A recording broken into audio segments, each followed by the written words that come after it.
So here we're being asked which quotation most effectively illustrates the claim, and what is the claim? So this is a novel by this person. When the narrator was a child, his father ran a hotel. A sailor came to stay at the hotel. The narrator was frightened of the sailor, as can be seen when the narrator says. So what's the claim? The narrator was frightened by the sailor. So let's look at the answers. Which one says something to that effect? A says, I remember the sailor as if it were yesterday, as he came plodding to the inn door, his sea chest following behind him in a hand barrow. I don't see anything there about being frightened. B. The sailor was a very silent man. All day he hung round the cove or upon the cliffs with a brass telescope. So he was very silent and he hung around all day, but nothing about being fearful of him.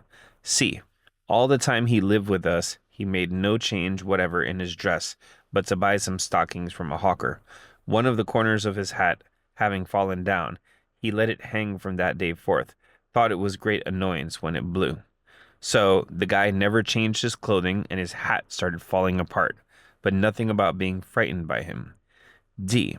How the sailor haunted my dreams, I scarcely tell you.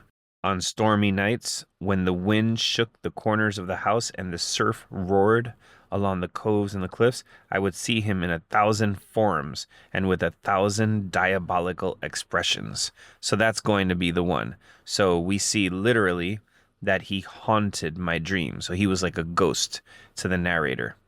And late at night, in these sort of creepy moments, I would see him in 1,000 forms. So maybe like a ghost. He had all these different appearances and with diabolical expressions. For people who don't know the word diabolical, that's related to the Spanish word diablo, which means devil. So he was devilish in his expressions. So there's a lot in there about fear. And so the answer here is D.